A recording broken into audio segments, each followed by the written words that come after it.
Bonjour Hénin. Bienvenue à notre session de conférence sur l'usine du futur aujourd'hui.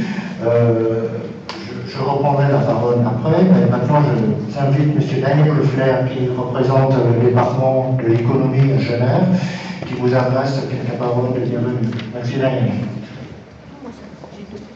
Merci Kai. Mesdames et messieurs, c'est pour moi un plaisir d'être parmi vous aujourd'hui et de vous souhaiter la bienvenue à cette manifestation sur l'usinage du futur.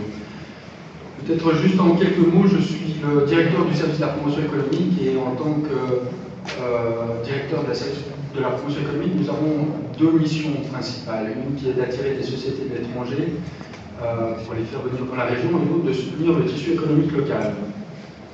Si nous bénéficions de conditions cadres attractives en termes de fiscalité, droit du travail et système d'assurance sociale, ou que nous avons un environnement international assez fort, avec la présence d'un aéroport, d'écoles internationales et une population aussi internationale, puisque plus de 40% de la population qui est domiciliée à Genève est une population étrangère.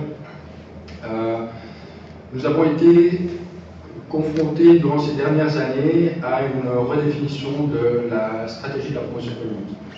Tout simplement, en 2008-2009, le franc suisse a pris l'ascenseur par rapport à l'euro et par rapport au dollar. Donc il faut vous mettre à la place des industriels suisses qui, en moins de 6 mois, ont vu la cherté au niveau de la place suisse augmenter de 20 à 30%. D'où la nécessité d'augmenter la productivité et de trouver des solutions innovantes. Et c'est dans ce cadre-là qu'on se base sur un dispositif de soutien pour accompagner les entreprises dans la recherche de cette amélioration de la productivité. Dispositif de soutien aux entreprises qui est basé sur 3 piliers. Un pilier, je dirais, d'aide directe avec des organismes d'accompagnement et de coaching, avec des organismes de financement, puisque l'accès au financement est devenu difficile pour les PME de la région. Et donc c'est ce qu'on appelle le premier pilier de notre dispositif. Le deuxième dispositif, et là c'est un souci du fédéralisme de la Confédération, puisque nous sommes un droit nouveau et que nous devons essayer de nous coordonner avec le dispositif de la Confédération qui elle-même a mis un dispositif en place, dispositif qui est lié aussi avec les programmes européens de recherche. Et donc pour nous, cette notion de réseau, et je crois qu'elle est particulièrement importante dans le cadre des projets européens, cette notion de réseau est très importante. C'est-à-dire que lorsqu'on fait de l'activité exogène, c'est-à-dire qu'on essaye d'attirer des entreprises dans la région, on est un peu égoïste et on essaye de se battre. Quand on essaye de soutenir l'économie locale, on est dans une optique de réseau. Peu importe où se trouve l'expert, le fait est de savoir où l'expert se trouve pour le mettre à disposition de l'entreprise. Et ceci est un défi qui est pour nous très important, puisque on ne devient plus de simples vendeurs d'une région, mais vraiment des partenaires de développement du projet. Ça nécessite aussi pour nous d'acquérir une expérience et de bien comprendre les besoins des entreprises. Et le troisième point, qui pour moi est aussi important en tant que directeur de la promotion économique et de la mise en place d'un dispositif de soutien, c'est qu'on a souvent opposé start-up, entreprises locales ou PME. On a souvent opposé multinationales aux entreprises locales, et dans le fond, c'est d'aller au-delà de ces oppositions et créer des liens. Puisque nous avons, si je regarde simplement le clivage entre multinationales et entreprises locales, ou start-up, on s'est souvent dit, comment peut-on faire pour améliorer le taux de succès des entreprises, des start-up. Et le problème est que une start-up qui démarre, elle a souvent une idée qui est une idée de rupture, mais par contre, elle a peu de connaissances du marché, même si les gens vous disent qu'ils connaissent parfaitement le marché. Ils ont peu de connaissances du marché, ils ont aussi peu de connaissances sur le moyen d'accéder au marché. Par contre, de l'autre côté, on a des multinationales qui, elles, sur le simple fait de changer un emballage de couleur, elles voient tout de suite l'impact que ça a sur leur chiffre d'affaires. Donc elles connaissent parfaitement le marché et elles connaissent elles ont aussi le réseau de distribution. Mais pour nous, de créer des ponts entre ces différents acteurs est devenu important. Et je crois que dans le cadre de la séance qui aura lieu aujourd'hui, on se dirige aussi dans l'objectif de créer des échanges.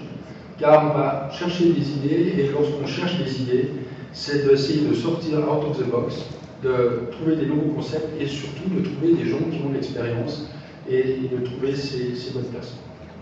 Et je tiens à remercier les organisateurs de cette manifestation, parce qu'elle contribue justement à mieux connaître, à mieux se connaître, et pouvoir faire appel aux expertises. Et je crois que c'est l'enjeu de demain, de bien connaître où sont les expertises, comment travailler ensemble, pour pouvoir relever les défis que les entreprises ont à relever. Et je crois que le problème suisse, avec un franc fort élevé, peut se retrouver aussi en Europe, même si l'euro n'est pas aussi élevé que le franc suisse.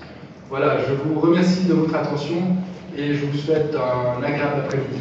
Merci.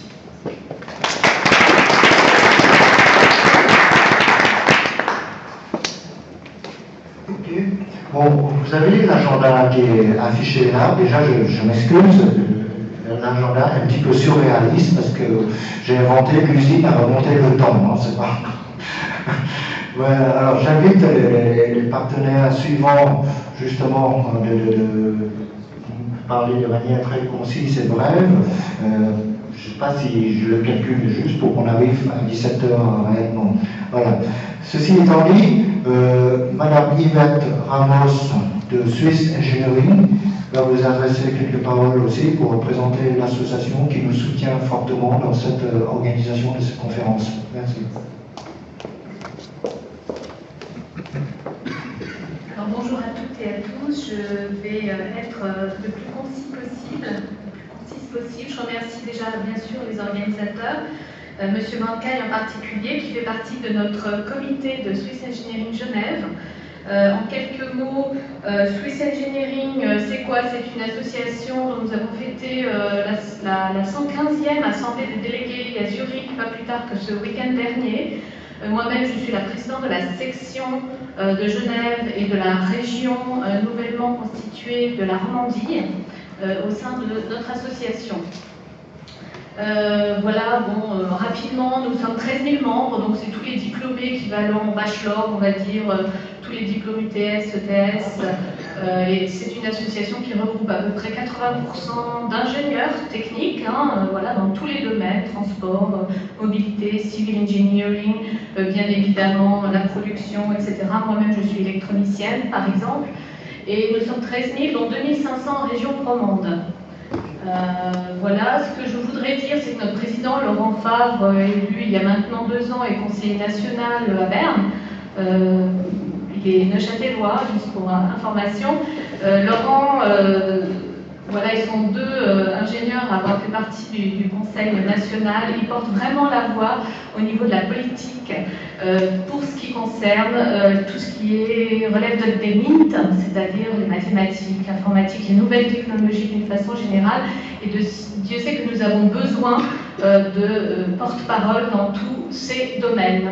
Donc il y a beaucoup d'actions qui sont faites. Nous sommes très peu connus du grand public et donc je remercie une fois de plus de nous laisser la parole puisque au moins on essaie de se faire connaître au travers vous qui peut-être d'ailleurs sont, vous êtes peut-être ingénieur ou technicien ou architecte. Hein. Voilà, je disais 80% d'ingénieurs et c'est à peu près 20% d'architectes dans notre organisation. Différentes actions, effectivement, au niveau du développement professionnel. On accueille depuis les jeunes diplômés, finalement, jusqu'à, finalement, les ingénieurs qui partent après à la retraite. On propose diverses activités, notamment, ça ne veut pas dérouler, alors je fais comment?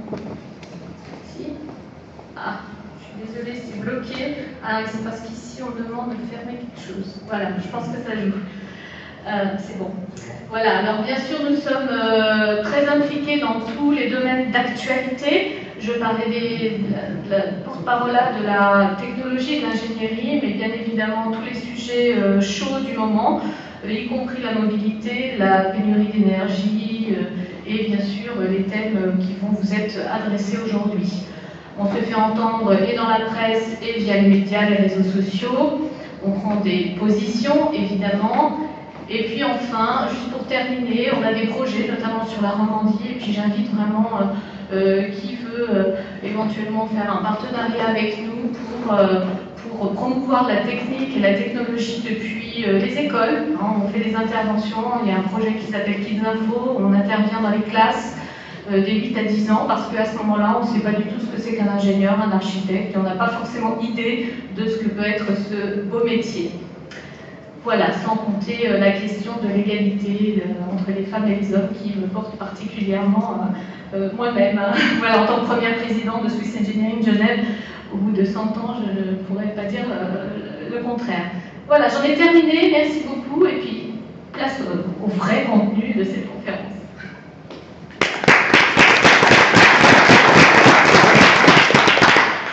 J'ai une question à poser à Yvette.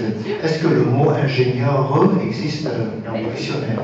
Alors, ma question, moi j'adore répondre comme bonne ingénieure à une question par une autre question. Est-ce que le dictionnaire est à jour? Parce que tous les mots du langage commun aujourd'hui, WhatsApp, réseaux sociaux, Facebook, etc., génèrent plein de mots. C'est pas forcément à jour au jour d'aujourd'hui. Même si l'expression n'est pas très juste. Mais ingénieur alors il y a des études effectivement qui montrent que au bout de docteur ou ingénieur, etc., c'est bien de mettre un par un tiret, pas par une parenthèse, parce que mettre les femmes entre parenthèses, on n'aime pas bien ça. Voilà. Bon, c'était juste la petite anecdote, mais oui, on met un ingénieur. Par contre, les sages-hommes n'existent toujours pas. Ok. La personne qui va prendre la parole dans un petit instant, c'est Madame Marion Tobler et Madame Isolera de You Research. Peut-être que vous connaissez bien You Research déjà. C'est l'organisme central si vous voulez participer au projet européen. C'est l'incontournable porte d'entrée du projet européen.